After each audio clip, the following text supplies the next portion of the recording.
Minha filha fez um empréstimo de US$ 950 mil em meu nome para comprar uma casa, mas o que eu fiz a chocou. Meu nome é Lohane Wexler. Tenho 72 anos.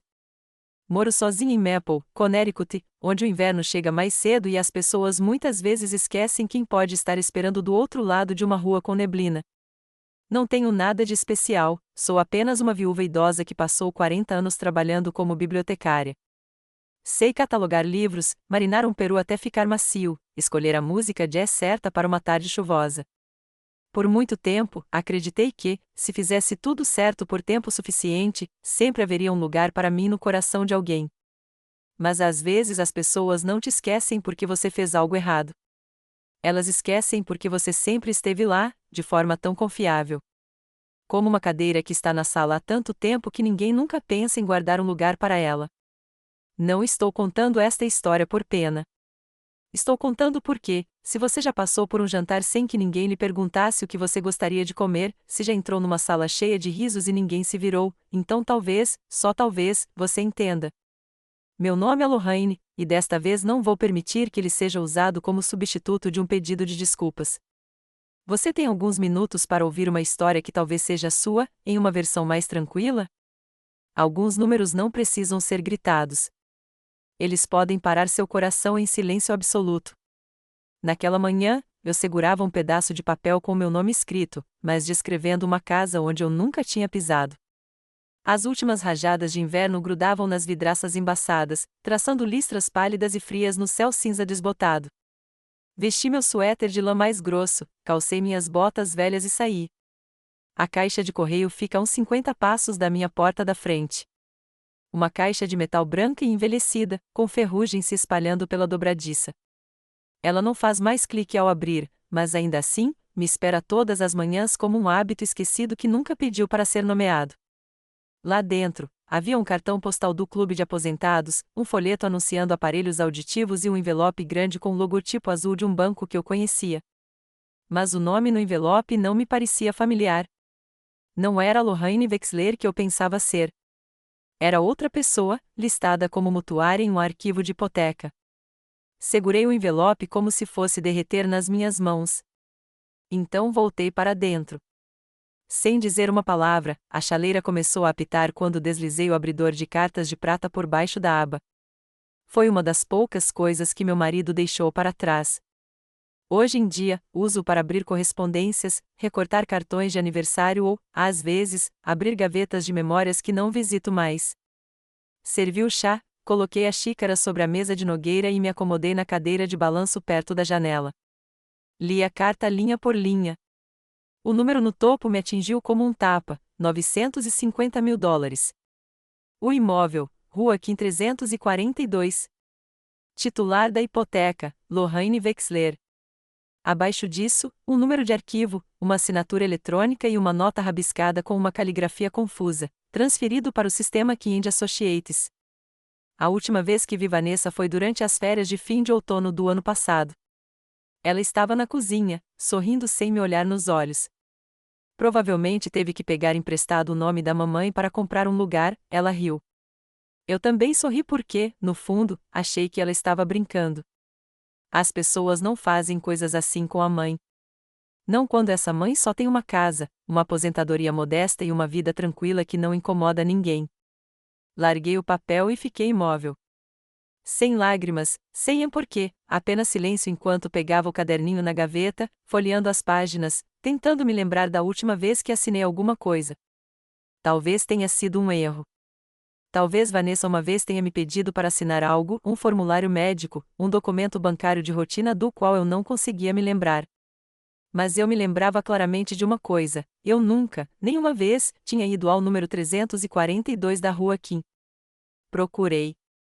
Minhas mãos tremiam um pouco. Kind Associates, primeiro resultado, um escritório de consultoria financeira e jurídica na zona sul da cidade.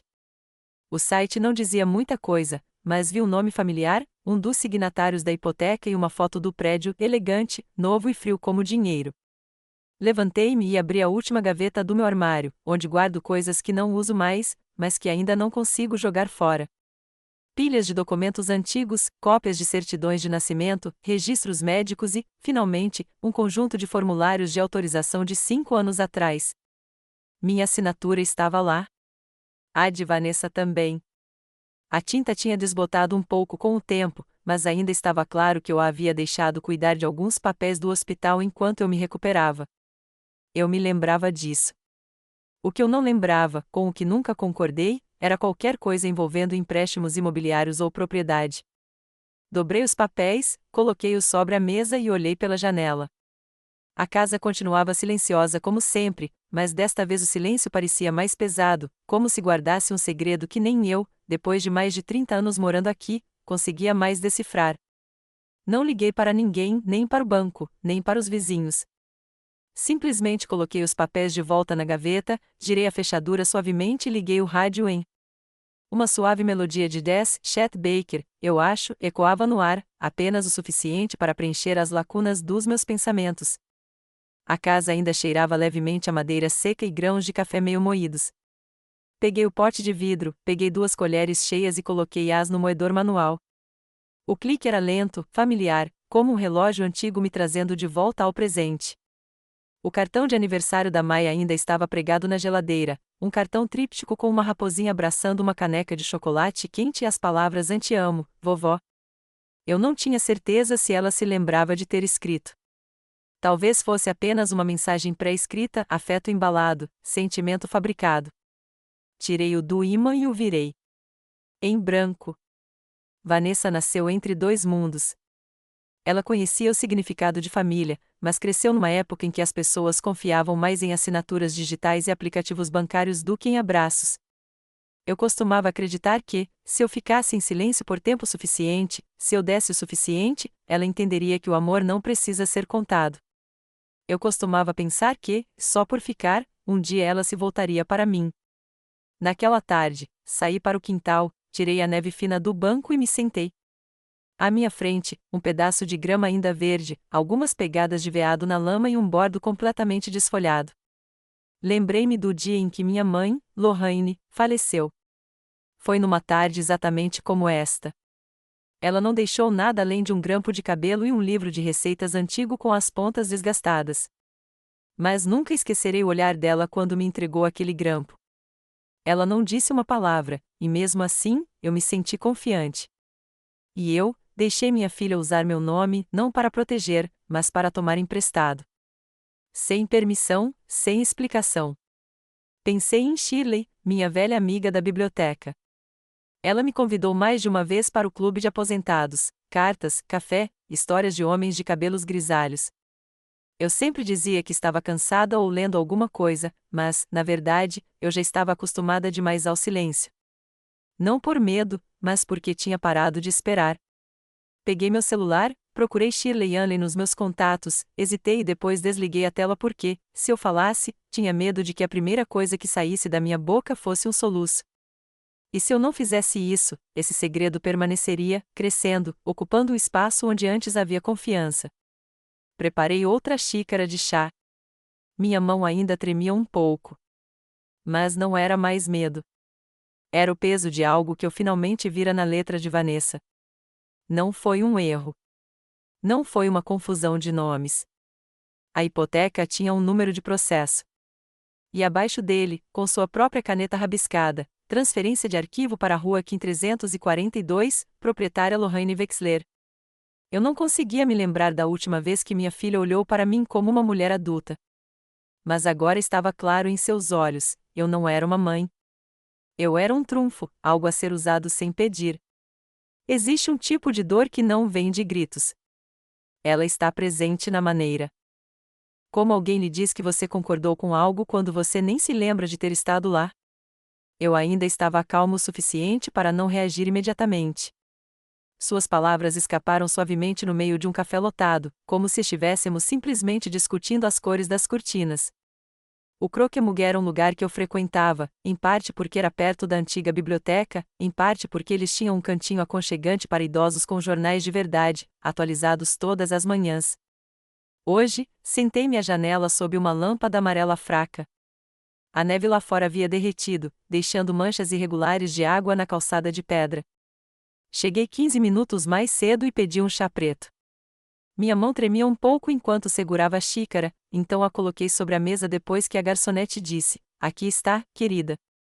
Vanessa chegou na hora marcada. Cabelo preso no alto, blazer creme preso de lado, unhas claras e esmaltadas, controlada, limpa, ocupada. Ela não me abraçou, não perguntou nada, apenas olhou para o celular e puxou a cadeira à minha frente. "Está na hora", disse ela, como se estivesse abrindo uma reunião de negócios. Tirei os documentos da minha bolsa de pano e os coloquei sobre a mesa. Impressões limpas, números que não podiam ser negados. Ela os olhou de relance. Sem choque, sem pânico. "Você já assinou?" ela repetiu, enfatizando o já. Do jeito que ela disse, foi como se eu tivesse esquecido meu remédio e me recusasse a acreditar que estava escorregando. "Não me lembro de ter assinado nada sobre a casa na rua Kim", eu disse, mantendo a voz calma. "E eu certamente não assinei um empréstimo de quase US$ 1 milhão." Vanessa deu de ombros. "Você assinou a procuração quando estava no hospital. Lembre-se, o banco precisava da papelada rapidamente. Eu não tive tempo de explicar tudo.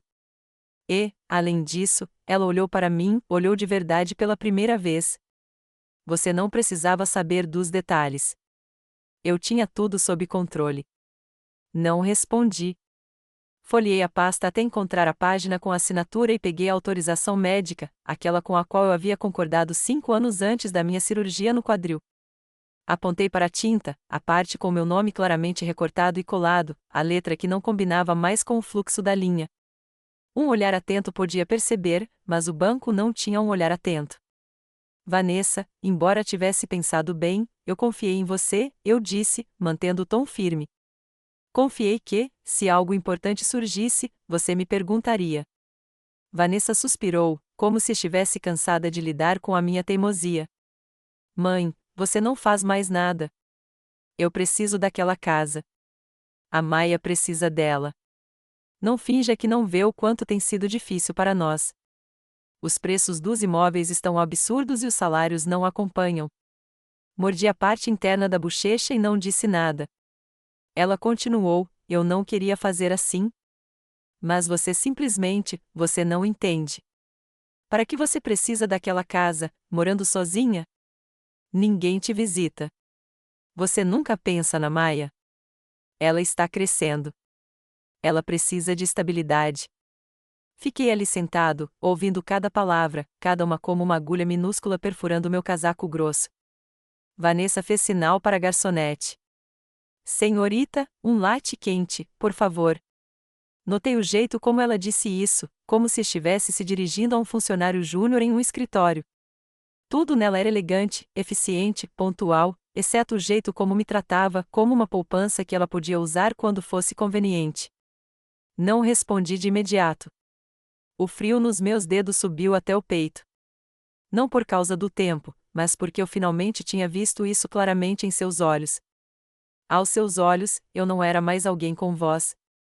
Eu era um excesso, uma variável em sua equação, um nome para assinar, uma assinatura para reutilizar. Enfiei a mão no bolso do casaco e tirei o relógio antigo. De corda, mostrador redondo, caixa prateada. A pulseira de couro estava desbotada há muito tempo, com um tom marrom. Eu o usava desde que meu marido faleceu. Eu ainda dava corda nele todas as noites, mesmo sem precisar mais. Não valia muito, mas guardei-o porque acreditava que algumas coisas, se cuidadas por tempo suficiente, poderiam reter memória. Tirei o relógio do pulso, não disse nada e o coloquei sobre a mesa, bem em frente a Vanessa, alinhado com os documentos do empréstimo. Vanessa franziu a testa. "O que você está fazendo?" Não respondi. Seus olhos seguiram meu movimento, intrigados por um instante, mas então seu rosto voltou à expressão de sempre, calmo, racional, frio. Levantei-me, tirei algumas notas da carteira e as coloquei sob a xícara de chá frio, deixando algumas moedas na borda do pires para a garçonete. Não usei cartão e não queria deixar nada rastreável para trás. Vanessa não se mexeu. Apenas olhou para cima enquanto eu vestia o casaco. "Você está exagerando", disse ela, com o tom de voz cortante de frustração. "Você deveria estar pensando nos seus filhos, não se apegando a tralhas velhas." Puxei a gola mais para cima, em volta do pescoço. Pensei em todas as noites que a esperei acordado na faculdade, nas refeições que deixei quentinhas no forno, nas vezes em que coloquei dinheiro no bolso do casaco dela sem dizer uma palavra. Aos poucos, me derramei em sua juventude, como se estivesse enchendo um bule de chá, gota a gota, na esperança de que, mesmo quando esfriasse, o aroma permanecesse. Eu acreditava que o amor, se pleno o suficiente, não precisaria ser exigido. Eu estava errado. Vanessa não me viu indo embora, mas eu sabia que, se me virasse, haveria ainda sentada ali, como se nada tivesse acontecido, como se eu fosse apenas uma sombra acomodada demais para ser lembrada. Eu não queria ir para casa. Não queria ficar em silêncio com perguntas sem respostas. Então, dirigi sem destino em mente até me encontrar estacionado em frente à antiga biblioteca. Quando você não sabe mais para onde ir, até mesmo um antigo prédio de tijolos vermelhos pode parecer o último lugar onde se pode encontrar abrigo. Atravessei direto a antiga Praça do Mercado e parei em frente à Biblioteca Pública de Ashcroft, um lugar onde trabalhei por mais de 40 anos e não entrava desde o dia em que me aposentei. O estacionamento estava quase vazio, apenas alguns ônibus escolares enfileirados sob as árvores. Fiquei sentado no carro por um longo tempo, olhando para o prédio de tijolos marrons. O exterior não havia mudado muito. A porta de vidro ainda exibia citações de Walt Whitman, e a placa da biblioteca pública ainda estava ligeiramente inclinada, como se alguém a tivesse empurrado de propósito. Entrei, não para ler, mas para reaprender a ser eu mesma. No subsolo, havia uma oficina chamada Círculo de Segundas Chances. Uma pequena placa na porta cinza dizia: recuperação de identidade, orientação para disputas de crédito e apoio jurídico para idosos. Abaixo, em letras menores, café grátis. Sem necessidade de inscrição. Acenei para o atendente. Ele me entregou uma pilha de papéis, formulários de reclamação, questionários de fraude de crédito e instruções sobre como denunciar roubo de identidade. Aceitei tudo em silêncio, não porque não soubesse o que dizer, mas porque tinha medo de que, se abrisse a boca, o que sairia seria um grito. A sala de aula tinha pequenas paredes pintadas de um amarelo suave e mesas de madeira dispostas em U. Em cada assento, uma pasta com o logotipo As Segundas Chances. No quadro branco, escrito com caneta em negrito: não recomeçamos. Continuamos, apenas de forma diferente. Escolhi um assento no canto. À minha esquerda, estava um homem mais velho, com uma jaqueta de couro surrada e um boné com os dizeres "um bombeiro aposentado". Ele não olhou para mim, apenas virou as páginas lentamente. Imaginei que fosse o Sr. Burke, aquele que Shirley mencionara, aquele cuja nora usou seu cartão de aposentadoria para abrir uma conta de compras. Não falamos, mas quando nossos olhares se encontraram brevemente, reconheci algo familiar: o silêncio daqueles que foram feridos, mas não têm mais onde contar sua história. Uma mulher entrou, de 40 e poucos anos, cabelo castanho curto, e um crachá com o nome Sandra, coordenadora. Ela nos deu um sorriso caloroso. Olá a todos! Hoje, aprenderemos como verificar seu histórico de crédito, preencher uma declaração de roubo de identidade, se houver tempo, mostraremos como escrever um modelo de carta de contestação em seu nome. Ela distribuiu copos de papel para café, colocou uma jarra de água e uma pequena cesta de biscoitos de aveia na mesa lateral. Abri o pacote e comecei a ler. A primeira linha dizia: você não é o erro de outra pessoa, mas você é quem pode corrigi-lo. Meu peito apertou, não pelas palavras em si, mas porque fazia muito tempo que ninguém falava comigo daquele jeito. Comecei a preencher o formulário de declaração juramentada. Nome, data de nascimento, número do seguro social, endereço. Cada espaço em branco parecia uma pequena pegada da minha vida, coisas que eu nunca imaginei que teria que defender. E, no entanto, claramente, elas poderiam ser roubadas. Parei ao ouvir a pergunta: você confirma que esta transação foi fraudulenta? Segurei a caneta por tanto tempo que deixou um amassado na página. Então, marquei a caixa.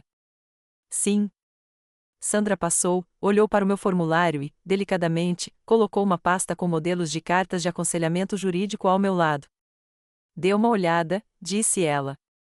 Se precisar de alguma coisa, fique à vontade para sugerir qualquer coisa. Peguei e dei uma olhada. Erros de digitação, fraseado estranho. Enfiei a mão na bolsa e tirei uma caneta vermelha, um velho hábito que não me abandonou. Risquei uma linha, inclinei-me para Sandra e disse baixinho: eu era bibliotecária. Não tolero erros de ortografia. Ela riu de verdade. E eu também, pela primeira vez em semanas. Depois da sessão, demorei um pouco. Lavei minha xícara de café e cuidadosamente guardei os documentos de volta na minha bolsa de pano. A sala estava ficando vazia. Apenas alguns mais velhos conversavam perto do quadro de avisos onde estavam afixados bilhetes de agradecimento de participantes anteriores. Despedi-me de Sandra. Ela me segurou gentilmente e colocou um pequeno caderno em minha mão. A capa dizia, em relevo, com letras desbotadas: ainda não é tarde demais. Dei-lhe um pequeno sorriso, agradeci e saí. O crepúsculo já havia se instalado. A luz agora se estendia tênue sobre as árvores como seda velha flutuando nos galhos. O ar cheirava a neve derretida, e tordos pulavam silenciosamente pela estrada ladeada por bordos. Enquanto dirigia, não fui direto para casa. Em vez disso, peguei uma estrada estreita que levava à antiga agência bancária, o lugar onde eu havia aberto minha conta de aposentadoria, onde costumava depositar os bônus de fim de ano da biblioteca. Aquele prédio tinha amplas janelas de vidro voltadas para o estacionamento e cartazes coloridos dentro, anunciando empréstimos para quem você ama. Não entrei, apenas fiquei do lado de fora, com as mãos nos bolsos do casaco, olhando através do vidro embaçado. Lá dentro, eu podia ver a recepção, alguns panfletos, uma jovem funcionária digitando em seu computador. Lembrei-me de trazer Vanessa para cá quando ela ainda era pequena, ainda sem saber assinar o nome. Ensinei-a a escrever, letra por letra, segurei sua mão enquanto ela praticava seus primeiros formulários. Nunca imaginei que chegaria o dia em que essa mesma assinatura seria usada para me apagar das decisões que importavam. O velho relógio de pulso ainda estava na minha bolsa. Eu não o havia colocado de volta, não porque tivesse esquecido, mas porque hoje eu queria sentir o tempo de forma diferente. Não em segundos ou ponteiros, mas no ritmo da minha respiração. E eu precisava de uma pausa, longa o suficiente, para me lembrar de que ainda estou aqui. Quando cheguei em casa, a noite já havia caído completamente. Os postes de luz lançavam um suave brilho amarelo sobre as manchas de neve que restavam. Entrei na cozinha, liguei a chaleira, sentei-me e abri a pasta novamente. Desta vez, minhas mãos não tremeram enquanto assinava os formulários. Cada assinatura era clara, deliberada, como se cada uma dissesse: eu ainda tenho voz ativa. Peguei meu velho diário, aquele com a capa de tecido azul desbotada, e escrevi: hoje, preenchi um formulário de contestação de fraude. Aprendi a ligar para o departamento de crédito. Corrigi erros de digitação em um modelo legal e não pedi permissão a ninguém para fazer isso. Fechei o caderno e o coloquei na prateleira perto da cozinha. Então, fui até lá, abri uma gaveta e tirei um envelope endereçado a Key & Associates, o escritório que eu havia traçado a partir de uma linha minúscula em uma carta de banco. Ainda não estou enviando nada, mas preciso que esteja lá como um lembrete de que não sou mais eu quem está esperando. Que saí da sombra da confiança cega. E, desta vez, não assinarei nada a menos que seja eu quem escreva a primeira linha. Dizem que sempre há um lugar para você na família. Mas naquele dia, entre 40 cadeiras, nenhuma tinha o meu nome. Cheguei um pouco cedo, um velho hábito. Eu nunca gostei de me espremer quando a multidão já estava reunida. O portão estava aberto. Luzes de corda se estendiam da varanda até a fileira de bordos nos fundos, brilhando sob o sol do início da primavera. O gramado estava impecavelmente aparado, tortas de abóbora enfeitavam o buffet, limonada reservada para as crianças e fileiras de cartões com seus nomes, cada um em letras garrafais, marcavam cada cadeira dobrável. Ninguém veio me cumprimentar. Entrei como uma estranha, usando um vestido florido antigo dos anos 90, levemente amassado da longa viagem. Meus saltos baixos escorregaram um pouco no caminho de cimento. Eu segurava uma garrafa de vinho tinto, algo que um dia imaginei entregar à minha filha com um sorriso. Mas agora parecia tão pesado quanto em minhas mãos de pedra. Lá dentro, risadas ecoavam pelos cômodos. Vanessa parecia radiante, blusa creme, cachos macios emoldurando o rosto, uma taça de prosecco na mão. Fiquei ali parado, com o rosto dela ali, por alguns minutos. Ninguém percebeu. Então ela se virou, se assustou por um momento quando me viu, mas rapidamente se recompôs com um sorriso. Mãe, disse ela, colocando a mão de leve no meu ombro, mais por obrigação do que por carinho. Assenti. Trouxe vinho, não disse nada, do tipo que você gostava. Vanessa sorriu, pegou a garrafa e olhou para ela como se fosse algo que precisasse ser resolvido rapidamente. Obrigada, mãe, disse ela. Fique à vontade. Certo? Estão todos lá fora. Então, sem esperar por uma resposta, ela se virou e disse em voz alta para alguém que estava por perto: Esta é a minha mãe. Ela trabalhava na biblioteca da cidade, agora está aposentada e adora livros. E assim, a apresentação terminou.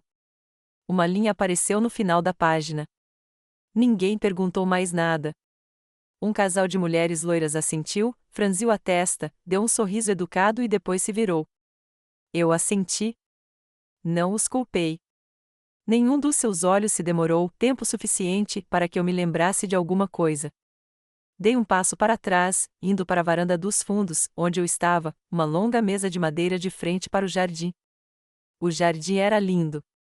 As crianças riam, corriam em círculos, brincavam, rindo, ora maia, ora sorriam. De vez em quando, uma garotinha de vestido roxo corria, bebia limonada e a reconhecia, sussurrando imediatamente algo como se alguém estivesse por perto. Reconheci minha neta, Maia, em seu vestido azul bordado, seu vestido era azul, bordado. Ela apontou para mim, disse algo baixinho que não consegui ouvir e depois se virou. Um momento depois, ouvi a voz de Vanessa lá de dentro, alta e clara. Se a minha mãe fosse um pouquinho mais esperta, ela teria me emprestado dinheiro. Mas ela sempre usa sua fraqueza como se fosse uma vítima manipuladora. Eu não entrei. Eu não fui embora. Eu apenas fiquei ali, como se estivesse congelado, uma luz esquecida acesa em um quarto vazio, ainda brilhando, mas não precisava mais que ninguém precisasse do seu brilho. Virei-me e caminhei em direção ao portão. Não me despedi de ninguém. A garrafa de vinho ainda estava na mesa de entrada, não reclamada, intocada, não solicitada. O sol do início da primavera caía mais suavemente sobre a grama, agora mais longa, mais macia, suave como a luz, como se nunca tivesse conhecido neve. Flores de cerejeira espalhadas pontilhavam o caminho de pedra, pétala por pétala, pétala leve, tão leve quanto a respiração. A única coisa que sobrou da festa que parecia pertencer a mim. Eu não chorei. Eu não estava bravo. O que restou foi algo vazio, não exatamente decepção, mas a clareza silenciosa de que eu não era mais alguém considerado parte da família, de que eu não era mais uma família, pelo menos para mim, uma família, não da maneira como eu antes pensava que uma família deveria ser. Mark, o marido de Vanessa, olhou para mim quando eu alcancei o portão. Seus olhos não me detiveram, mas também não desviaram o olhar por muito tempo. Eu não o culpei. Um olhar como aquele valia mais que palavras qualquer explicação. Dirigi para casa em silêncio, sem silêncio. Sem música, sem rádio. A estrada de volta de Westville para a parte antiga da minha cidade pareceu mais longa do que o normal, não em quilômetros, mas em peso, por causa das memórias que carreguei dessa vez, pesadas. Ela carregava uma decisão que eu não ousava tomar há mais de 30 anos. Quando cheguei em casa, não entrei imediatamente. Abri a velha caixa de correio de madeira no final da minha rua, onde guardei algumas coisas pessoais escondidas desde que o marido do meu marido faleceu. Lá dentro, entre velhos papéis de seguro e uma caneta tinteiro ressecada, havia uma chave. Uma chave de latão, com as palavras Ancabana 314 levemente gravadas. Essa cabana ficava na beira do Lago Drien, um lugar tranquilo que sonhávamos que seria nosso refúgio de aposentadoria algum dia. Mas eu dei para Vanessa para seu anfitrião e seus amigos da faculdade usarem. Depois, tornou-se um local de lua de mel para ela e Mark, depois um espaço de armazenamento e depois, esquecido. Nunca mais o chamei de meu. Embora seu título, a escritura nunca mudou os nomes dos títulos sempre, eu segurei aquela chave firmemente, não com raiva, mas com uma resolução silenciosa, certeza como um lago parado, de repente, pegando vento, lembrando a si mesmo que ainda está vivo. Naquela noite, não acendi as luzes da sala. Sentei-me no degrau dos fundos, olhando para o jardim recém-aparado. A lua nasceu tarde, seu brilho fraco, como uma lembrança antiga. Minha mão roçou no bolso onde estava meu velho relógio de pulso. Não o coloquei, apenas o segurei, lembrando a mim mesma que o tempo ainda se move. E eu não podia me dar ao luxo de esperar mais 30 ou 30 anos. Eu costumava pensar que ficar parado era o suficiente, mas o silêncio prolongado se torna uma espécie de permissão. E desta vez, não assinarei nada a menos que eu seja a pessoa que escreve a primeira linha. Naquela noite, não dormi. Olhei para o teto, depois para as minhas botas de neve. Algumas decisões não precisam de planejamento, apenas de dor profunda o suficiente para tornar a espera impossível. Nem todo mundo vai embora por raiva. Algumas pessoas vão embora simplesmente porque ficaram tempo demais e ainda se sentiam invisíveis. Se você precisar me encontrar, tente olhar para a única pessoa que você tentou tanto esquecer. A carta foi escrita em papel grosso, o tipo que eu costumava usar para anotações na biblioteca. A caligrafia era cuidadosa, firme, sem borrões. Dobrei-o ao meio, coloquei-o em um envelope creme, fechei-o bem e deixei-o perto da porta, bem ao lado das velhas botas de neve que eu agora usava para jardinagem. Era o último período de um velho capítulo. A chave da cabana ainda funcionava. Borrifei óleo na fechadura enferrujada, ouvi aquele clique seco e então, girei a maçaneta, mãe. As dobradiças resistiram. O cheiro era o mesmo, de velho, madeira envelhecida, resina de pinho e cinzas de lareira de invernos passados. Sem poeira, só frio. O tipo de frio que nem as cortinas conseguem esconder. Esta cabana já foi um sonho meu e de Frank. Ele faleceu antes que pudéssemos terminar a varanda dos fundos, mas o fogão ainda estava lá. A lareira de pedra ainda estava rachada no mesmo lugar e nossa foto de casamento continuava escondida na segunda gaveta, embaixo de alguns mapas antigos. Não acendi as luzes. Varri o chão, abri todas as janelas, não para colher nada, só porque não queria que a luz artificial suavizasse a verdade. Eu tinha voltado, não. Não era mais a mãe de ninguém, só eu, Lorraine. No dia seguinte, fui aos Correios, esperei na fila atrás de aposentados que entregavam formulários de imposto de renda. Levei um envelope grande dentro do qual estavam os documentos legais para revogar qualquer autoridade que Vanessa tivesse sobre minha casa, junto com um boletim de ocorrência de roubo de identidade. O balconista olhou para mim através do vidro grosso. Padrão ou certificado, senhora? Certificado e sem devolução. Paguei em dinheiro e saí, sem olhar para trás. Naquela tarde, fervi água no fogão a gás lá fora. Reguei o gramado em frente à varanda com uma mangueira velha e furada, um jato fino, não forte, mas constante, como um batimento cardíaco após uma longa dor. E eu sorri, um meio sorriso, por razões que não consigo identificar. Talvez só porque percebi que ainda estava viva.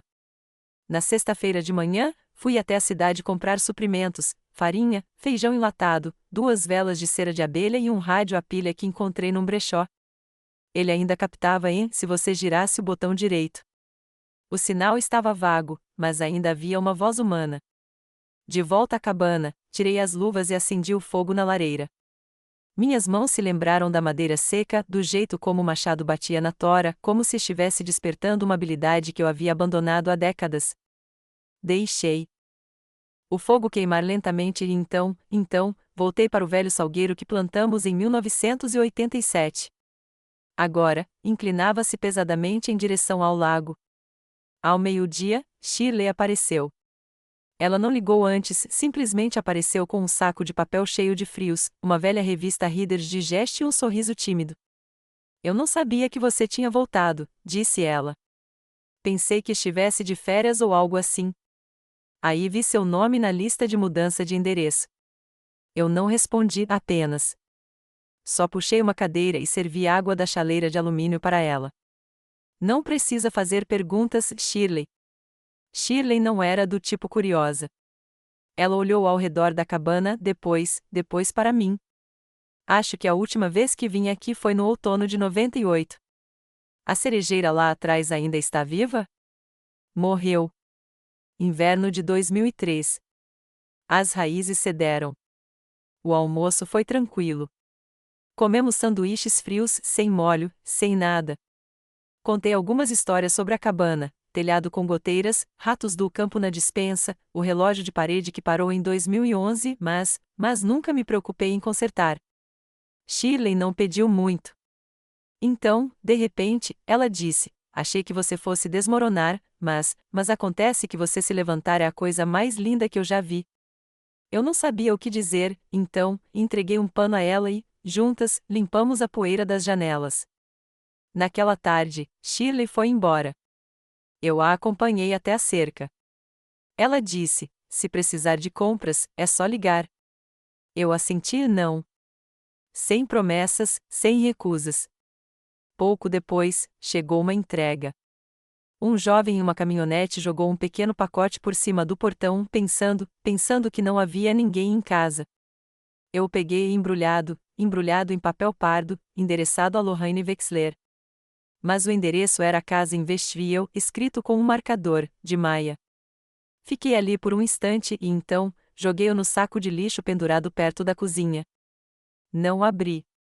Não guardei. Naquela noite, escrevi no meu diário, o primeiro dia de alguém que eu tinha esquecido não. Não Maia, não Vanessa, mas eu. Antes de dormir, liguei o rádio novo. Demorei um pouco para pegar o sinal. A estação estava transmitindo uma transmissão de 1963. Uma voz feminina clássica disse: você está ouvindo aqueles que nunca foram lembrados. E eu não consegui conter o riso. Alguns julgamentos não precisam de um veredito para dizer quem venceu. Às vezes, tudo o que é preciso é a coragem de sentar ali e não se encolher ao som do próprio nome. O tribunal estava frio mesmo já sendo final de maio lá fora. Sentei-me na primeira fila, mãos apoiadas no meu caderno de couro. Não escrevi uma única palavra, apenas o segurei como um lembrete silencioso de que um dia eu existi e de que eu sabia exatamente quem eu era. Minha advogada, uma jovem do programa de assistência jurídica, levantou-se e expôs cada prova. Sua voz era firme e direta. Ela não precisava de drama, não precisava exagerar. Estava tudo no arquivo: a hipoteca falsificada, a assinatura copiada da procuração médica, os registros financeiros corrompidos e minha resposta por escrito. Cada palavra foi proposital. Nenhuma foi desperdiçada. Vanessa sentou-se à minha frente e não. Sem maquiagem, rosto pálido, mãos vazias. A única coisa à sua frente era uma fotocópia borrada de um recibo bancário. Olhei para ela não com raiva, nem mesmo com pena, apenas com clareza. Ela não era mais alguém que eu precisava entender. O juiz, um homem branco de meia-idade com um leve sotaque sulista, revisou os papéis, assentiu e simplesmente disse: de acordo com o Estatuto 609-B, o tribunal confirma que este é um caso de fraude de identidade. A reclamante, senhorita Lorraine Wexler, tem todos os direitos sobre seu nome e crédito restaurados e está isenta de todas as responsabilidades relacionadas ao empréstimo 378Q. Esta audiência está encerrada. Não me senti aliviada. Não me senti vitoriosa. Levantei-me, ajeitei a gola do meu casaco azul marinho, olhei para Vanessa e assenti. Não uma saudação, não um perdão, apenas um encerramento, um encerramento de verdade, depois de todos esses anos. Meu advogado se virou para mim e me entregou um pequeno envelope. Você quer que eu envie isso para alguém? Olhei para o cartão, lavanda, flores de lavanda estampadas na parte superior, espaço para uma mensagem escrita à mão. Eu havia escrito na noite anterior e enquanto o único som do lado de fora da cabana era o de veados caminhando sobre folhas secas. Para Maia, eu disse, mas não agora. Espere até a semana que vem, quando ela não estiver mais ocupada procurando uma casa. Não listei um endereço de retorno. Não esperava uma resposta, mas escrevi o nome do destinatário com clareza. E dentro, uma única frase: se um dia você notar que alguém desapareceu silenciosamente, talvez essa pessoa esteja apenas aprendendo a viver novamente. Saí do tribunal às 10h12. Ninguém me acompanhou até a saída. Ninguém esperou no portão. A rua principal estava vazia. Os bordos dos dois lados já tinham começado a perder as folhas um pouco mais cedo do que o normal este ano. Desci lentamente os degraus de pedra em direção ao estacionamento, sem pressa. sem pressa. Certa vez, disse ao meu ex-marido: não preciso de muita coisa, contanto que alguém se lembre de quem eu sou. Mas hoje, finalmente entendi: se eu não mantiver meu próprio nome, ninguém mais fará isso por mim. Minha velha picape estava exatamente onde eu a deixei. Sentei no banco do motorista, mas não liguei o motor.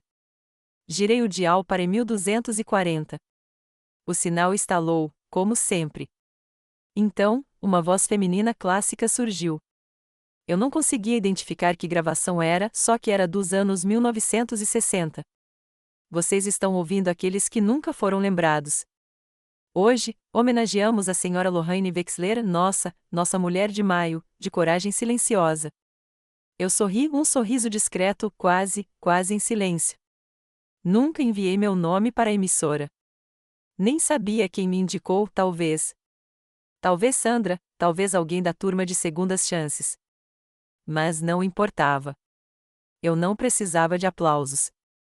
Eu só precisava saber que, de agora em diante, ninguém ousaria usar meu nome exceto eu. Naquela tarde, voltei para a cabana.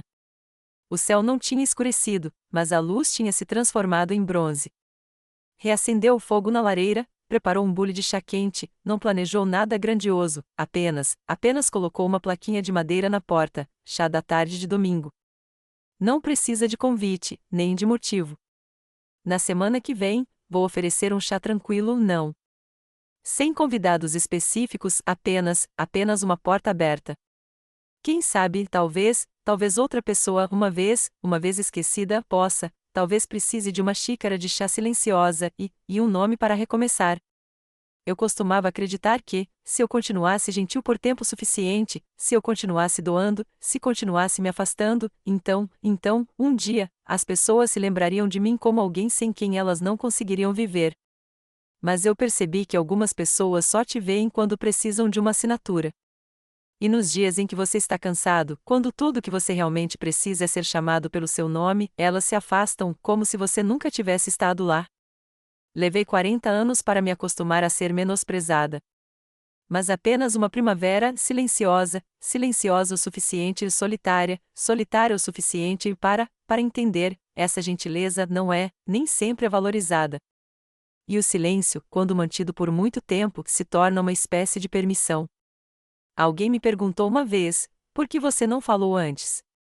Eu apenas sorri. Porque despertar não é sobre vingança.